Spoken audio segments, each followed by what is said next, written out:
How this billionaire changed the Dallas Mavericks forever.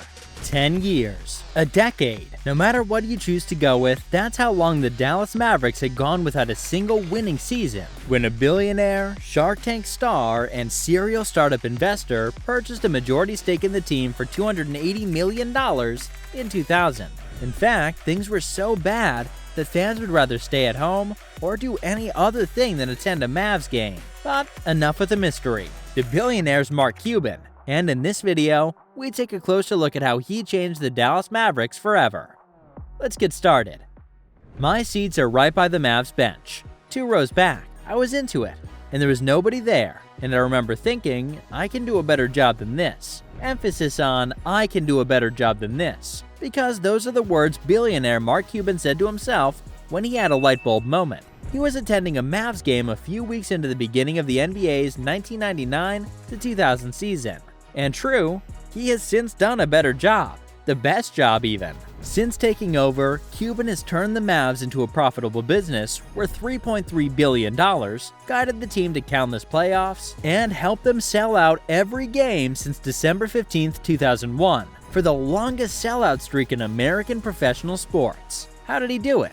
Well, let's quickly dive into how the serial startup investor has turned the Dallas Mavericks from a joke into a championship contender, and currently the number 8 most valuable franchise in the NBA. Number 1. He tripled the Mavs' earnings. I don't try to maximize revenue, owner Mark Cuban told the Dallas Business Journal in an email interview. While those are his words, the opposite seems true, at least on paper. Statista shows that the Mavs earned $105 million during Cuban's first season in charge, the 2001-02 season. Since then, the team has consistently increased its revenue, almost tripling it during the 2018-19 seasons, when the Mavs earned a whopping $307 million in revenue.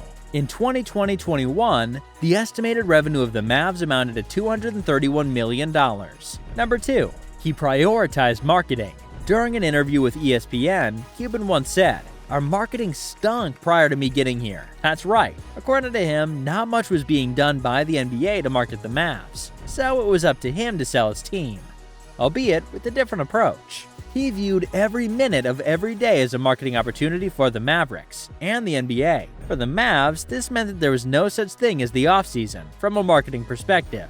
And true, Cuban has worked continuously to create public awareness among fans of the Mavs, selling season tickets, promoting players, and so on. For instance, he led the Mavs to sign a deal with Slam magazine to promote Mavs players every issue. Most of all, he dramatically expanded the sales and marketing staff, so there's always something going on continuously during the offseason. In fact, he acknowledged that they were doing much more, saying, "We have more sales and marketing people than the NBA does." Number 3. He improved customer experience.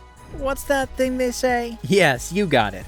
Customer first. From the get-go back in 2000, Cuban understood this, so he started working on selling an experience to customers instead of just basketball. His thinking? Well, Cuban says he knew that if he could offer customers a fun experience for less than a night out at a restaurant or a movie, he could fill the upper levels of the arena. Moreover, if he could make the venue a place to be seen, he could sell costly courtside seats to Dallas' celebrities and socialites. And as a testament to his dedication to offering customers the best experience, Cuban would move the Mavs to the new American Airlines Center, some 18 months after closing the purchase deal. And hear this, in this new venue, Cuban would invest in a huge state-of-the-art jumbotron that played videos showing crowd reactions. Think that's all? You wish. He also fitted mics on the rims to make everyone in attendance excited and engrossed in the game. Number 4. He treated his players better. Let's just say before Cuban came into the picture, Mavs players weren't the happiest. And don't take just my word for it. During an interview, Cuban revealed that the first time he met the Mavs team was at a Holiday Inn they were staying at. One of the then players, Gary Trent, came up to Mark and told him that things weren't as great and that they lacked room service at the hotel. Not being one to do nothing, Cuban would act on that information, and soon the Mavs team was staying at nicer hotels with room service, and all went on the road. Most of all, he also purchased a plane to get the team around. Essentially, since Cuban came into the picture, Dallas has been recognized league-wide as a great place to play. Mavs players have nothing but the best, including excellent locker rooms, family treatment, and comfort. Just look out for their next celebration, and you'll see just how Cuban is embraced jubilantly by his team. That alone says a lot, don't you think? Number 5. He has been instrumental in building coherent teams.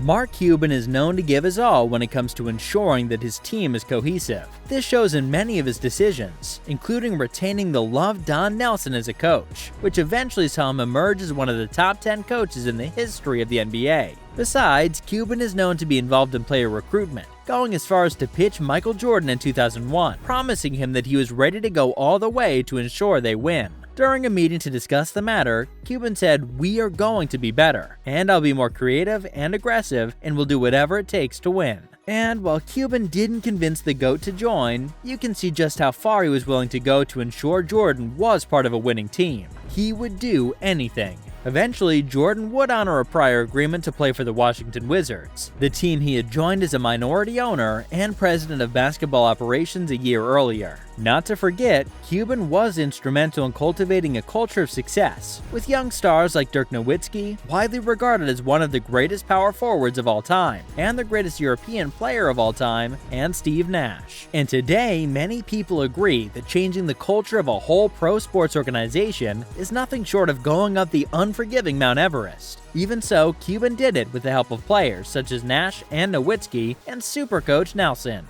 Number 6. He recognized the significance of analytics. The Mavs were among the very first NBA teams to leverage Moneyball concepts, doing the numbers to evaluate on-court wins. In fact, the Mavs' 2011 championship run is credited mainly to the reliance on analytics as proposed by Mark. Roland Beach, a statistics expert, was brought on board in 2005 and assigned to the front office. With time, his influence grew, and he started informing player playing times. Now, at first, this seems strange, but he was vindicated when his stat-informed decisions proved to be excellent moves.